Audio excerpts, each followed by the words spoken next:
पाकिस्तान के मुश्किल हालात पाकिस्तान को इस धरने पे पहुंचा देगा कि पाकिस्तान को सेल होना पड़ेगा और पाकिस्तान एक बार फिर इंडिया का पार्ट बन जाएगा। बड़ी बदकिस्मती से मैं कहना चाहूंगा कि अब पाकिस्तान के अंदर हम इस वक्त कंगाल हो चुके हैं। इवन पेंशन देने के लिए भी हमारे पास पैसे नहीं है। जैश-ए मोहम्मद के लिए, लश्कर तैयबा के लिए कि ये मुजाहिदीन कश्मीर को आजाद करा रहे हैं, तो हमने तो इंडिया के साथ ये मिलिट्री किस्म की कॉन्फ्रंटेशन थ्रू आउट रखी है, लेकिन जीते हम कभी भी नहीं। We have always been the losers, this is a fact.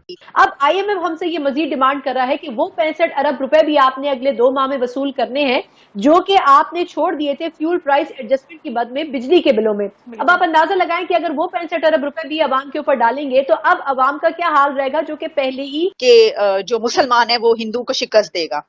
और अभी भी उसके बावजूद कि इस एक जहनियत की वजह से हमने कितनी शिकस्तें खाई और क्या कुछ खोया और क्या कुछ हारा। इस पाकिस्तान लूज किया। हमारा भी यही दिल है कि ये पाकिस्तान सेल आउट हो और दोबारा से इंडिया के पास चला जाए। हम हिंदुस्तान में पैदा हुए यहीं के हैं, चाहे आपने उसका पाकिस्तान बनाया हो, बांग्लादेश, नेपाल, लंका, कुछ भी।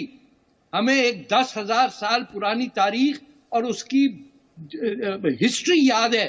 आप आए हैं किसी तुर्की घोड़े के ऊपर, टट्टू के ऊपर।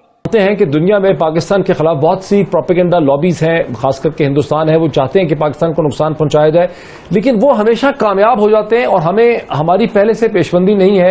हम कभी कैपेसिटी डेवलप नहीं कर पा रहे इस नैरेटिव को हैंडल करने की। जितने भी जराया ब्लॉग हैं दुनिया के, वो हमारे बारे में, यानी हमारी गलतियां अपनी जगह पे, लेकिन उसको बहुत ही बढ़ा चढ़ा के हमारी खराबियों को दुनिया के सामने पेश किया जाए। पिछले 7-8 महीनों में 8 लाख मेरी उम्र के पाकिस्तानी मुल्क छोड़ के गए हैं, सिर्फ और सिर्फ इसलिए कि वो मायूस हो चुके हैं। इस वक्त लोग पाकिस्तान को छोड़कर बिजनेसमैन जा रहे हैं। ये वो वक्त आ गया जब पाकिस्तान से सब टेक्सटाइल जो है बांग्लादेश मूव कर गई थी। और आपको ये बात पे फख्र है कि हमने जी हिंदुस्तान की बड़ी लूट मार की। अरे जिनको उठा के बेचा तुमने, आज दुनिया डिटरमिन कर रही कि इंडिया क्या है और बाकी दुनिया क्या है। कि जनाब ये कश्मीर करते करते हमारा मसला ये है कि हमारी खुद जो पाकिस्तान की सेफ्टी और सिक्योरिटी है वो स्टेक पे लग गई है। और अगर हमारी इसी तरह की पॉलिसी जारी रही तो ऐसा ना हो कि हम पाकिस्तान से भी जाएं कि जी हम मुसलमान हैं तो इसलिए हम जो मर्जी करते रहें, तो फिर भी लोग हमारे साथ रहेंगे दूसरी कंट्रीज। ये जो एक इन्फ्लेटेड किस्म की एक उन्होंने बनाई हुई थी, उससे जो है ना हवा निकल गई। लोगों के पास यहाँ पे रोटी खाने के पैसे नहीं है, इतनी चीजें महंगी हो चुकी हैं। डॉलर इतना ज्यादा पाकिस्तान में महंगा हो चुका है, इवन डॉलर मिलते नहीं है पाकिस्तान में। डॉलर की प्राइस को छोड़े, डॉलर मार्केट में मिल ही नहीं रहा है। लोगों ने अपने बच्चों की फीसें भेजनी है, मार्केट में डॉलर नहीं है। LC खोलनी है, डॉलर नहीं है। ये तो मुल्क के साथ गद्दारी हो रही है, यानी शर्म से डूब के मरने की है कि 9 महीनों में पाकिस्तान के साथ जो हुआ है, हम यहाँ पे बैठ के रोते हैं। एक लिस्ट जिसमें 35 कंट्रीज ने अपना इंटरेस्ट शो किया है इंडियन रुपी में ट्रेड करने के लिए इंडिया के। ये बातें कर रहे हैं, ये कवर कर रहे हैं कि भाई पाकिस्तान के गिरते रिजर्व, पाकिस्तान के मुश्किल हालात पाकिस्तान को इस धरने पे पहुंचा देगा कि पाकिस्तान को सेल होना पड़ेगा और पाकिस्तान एक बार फिर इंडिया का पार्ट बन जाएगा। ये बिल्कुल आपकी बात ठीक है। हम भी यही, हमारा भी यही दिल है कि ये पाकिस्तान सेल आउट हो और दोबारा से इंडिया के पास चला जाए, तो दोबारा लीद में चले जाए। इसमें गलती तो कोई नहीं है। क्यों ऐसे कह रहे हो? ये चीज भी मैं आपको बताता हूँ। एक तो आप नॉलेज देख लें पाकिस्तानियों का, को देख लें, कंपैरिजन किसी किस्म का बनता ही नहीं है। ये बहुत बड़ी बेवकूफ़ी है कि आप पाकिस्तान को इंडिया के साथ कंपेयर कर रहे हैं, आप नहीं कर सकते। अगर ऐसा हो जाता है कि पाकिस्तान इंडिया एक पार्ट बन जाते हैं, तो आप क्या समझते हो अब पाकिस्तान के उठने के चांसेस हैं उसके बाद? नहीं, उसके बाद कैसे चांसेस हो सकते हैं? हमें अभी कोई मिलकर भी नहीं उठ सकते। क्यों?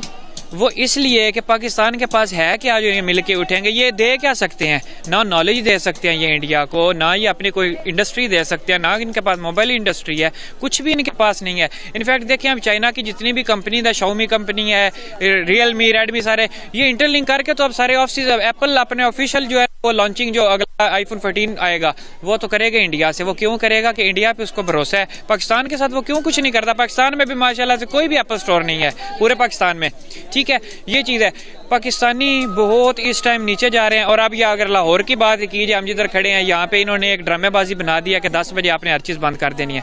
वो क्या है? लोगों को दिखाने के लिए कि यहाँ स्मोक है। ये बेसिकली स्मोक का रीज़न नहीं है। ये रीज़न ये है कि 10 बजे से काम सही से शुरू होता था बरकत मार्केट इधर लिबर्टी वगैरह में, तो ये 20 दिन के बाद ना अमेरिका को अपना ग्राफ दिखाएंगे कि ये देखें अवाम कितनी गरीब है, भूख से मार रही है, हमें कर्जा दे। वो जब कर्जा देगा तो ये सारा कुछ 16 जनवरी को ये सारा कुछ खोल देंगे। ये इनकी मेन रीज़न है। ये स्मोक वाला कोई रीज़न नहीं है, ना स्मोक है ना फॉग है, इधर कुछ भी नहीं है। ये सब जो मीडिया है ना, ये लोगों को गुमराह करने की कोशिश कर रहा है और कुछ भी नहीं है। मैं बात करूँ ना इंडिया और पाकिस्तान की, कि पाकिस्तान और इंडिया को टाइम पीरियड एक जितना हुआ है, लेकिन आज इंडिया को प्रेसिडेंसी मिल गई। इंडिया को G20 की मीटिंग में अगला जो 2023 में वो उनको मिल गया कि आप करवाएं। अगर मैं इसके अलावा बहुत चीजें आपको गिनवाऊं तो सब कुछ इंडिया के पास है। इवन के वहाँ इन्वेस्टमेंट के साथ लोगों ने रिलेशन अच्छे बनाना शुरू कर दिया है। अगर हम भारत की मीडिया की ही बात करें, उनका कहना है कि पाकिस्तान अब डर गया है जब से मोदी आया है। क्या आपको लगता है? पाकिस्तान डरा तो खैर नहीं है, लेकिन ये कुछ कर नहीं सकता, इसलिए फिर जो भी न्यूज़ आती है ना वो क्या कहते हैं कि जो किसी का वो क्या कहते हैं बेदी होता है ना, वो बेचारा आगे से बोल नहीं सकता। वो जो बात करेंगे हमें माननी पड़ेगी। अब ये इंडिया और पाकिस्तान का हिसाब ये है ना कि हम ये चाहते हैं, आप इधर की अगर आप पुलिस फोर्स देख लें या कोई और देख लें, तो एक उन्होंने आदमी रखा होता है, वो छतरी उसके ऊपर रख के तो चल रहा है, वो अपना खुद हाथ में पकड़ते हैं। अगर मैं दोनों पॉलिटिक्स की ही बात करूं, अपने जितने भी पॉलिटिक्स पीछे, मैं 15 साल का है, 30 साल तो हमारे एक ही ने किया है। अगर मैं 45, 40, 50 की भी बात करूं पॉलिटिक्स को पीछे, और अगर मैं इस पॉलिटिशियन की बात करूं जो कि इंडिया में करंट है और इससे पहले, कैसे कंपैरिजन कर सकते? कंपैरिजन बिल्कुल बनता नहीं है। अब आप ये चीज़ देखें कि हमें एक तो हिस्ट्री सबसे गलत बताई गई है।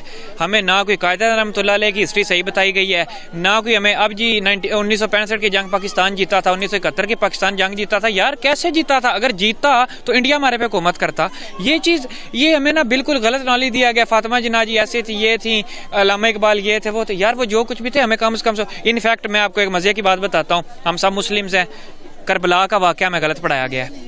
जब हमें करबला का वाक़या गलत पढ़ाया गया तो उससे आगे हम पाकिस्तान की सियासत भी हमें गलत पढ़ाई गई है। क्या लगता है कि ये जो 71 की जंग या 65 की जंग बता के पाकिस्तानी स्टूडेंट्स को कि हमने जीती है, इसमें हमारा कोई फैक्ट है, कोई बेनिफिट है? हम जो बच्चों को गलत बयानी कर रहे हैं, ये बिल्कुल गलत बयानी करके नफरत फैलाने की कोशिश कर रहे हैं। अब हम कहते हैं, अब वालिदैन है ना, वो बच्चों से कहते हैं कि इंडिया से आप नफरत करें। आज हमने थोड़े से उनके बच्चों के शॉर्ट्स लिए तो वो यही कहते हैं कि जी हम नफरत करते हैं, हमें वालिदैन ने सिखाया है। इनको घर से तरबियत ये दी गई है कि आपने एक बंदे को, अच्छा हम कहते हैं ना कि यार किसी को डिग्रेड नहीं करना चाहिए। यार हम पाकिस्तानी खुद ऑलरेडी डिग्रेड है, हमने किसी को क्या डिग्रेड करना है? जब हम बात करते हैं कि इंडिया को हम छोड़ेंगे नहीं, इंडिया से हम कश्मीर छीन के लेंगे, इंडिया मोदी को हम नहीं छोड़ेंगे, तो हमें यह देखना चाहिए कि अगर आज हमारी इंडिया के साथ जंग हो जाती है तो क्या एक ऐसा मुल्क जिसके पास रिजर्व भी आपने नहीं है, वो सऊदी अरब से ले रहा है और दूसरे मुल्कों से कह रहा है, और IMF और बाकी जो central bank, Asian central bank, उससे ले रहा है, और इस वक्त डिफॉल्ट की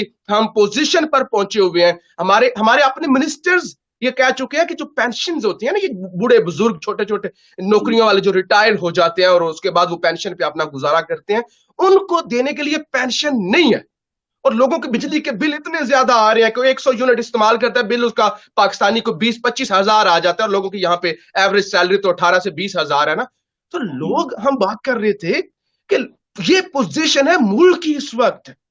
8 लाख, शर्मा जी, हमारी ये बड़ी सारी चीजें जो मैं अपने मुल्क की आपको बता रहा हूं, मुझे बड़ी शर्म आ रही है आपको बताते हुए कि जाहिर है हमारा मुल्क है ना, और यहाँ पे एक तासुर भी है पाकिस्तान में कि इंडिया हमारा दुश्मन है, और फिर शरीकों को या दुश्मनों को अपनी ये चीजें तो नहीं बताई जाती, लेकिन ये हकीकत है कि ऐसा ही है। पिछले 7-8 महीनों में 8 लाख मेरी उम्र के पाकिस्तानी मुल्क छोड़ के गए हैं, सिर्फ और सिर्फ इसलिए कि वो मायूस हो चुके हैं, सिस्टम से मायूस हो चुके हैं।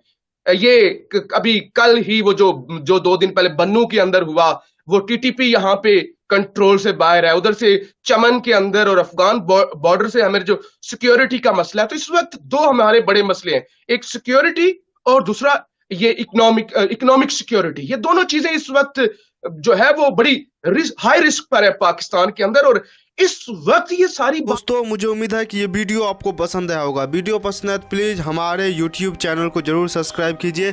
इसी प्रकार का भविष्य में वीडियो देखने के लिए चैनल को सब्सक्राइब कीजिए। हमारे इस YouTube चैनल पे आपको इससे भी ज़्यादा इंटरेस्टिंग वीडियो भविष्य में देखने को मिलता रहेगा। तो प्लीज़ हमारे YouTube चैनल सोच टाइम्स को सब्सक्राइब कीजिए, वीडियो को लाइक कीजिए, इस वीडियो को अपने दोस्तों के साथ जरूर शेयर कीजिए।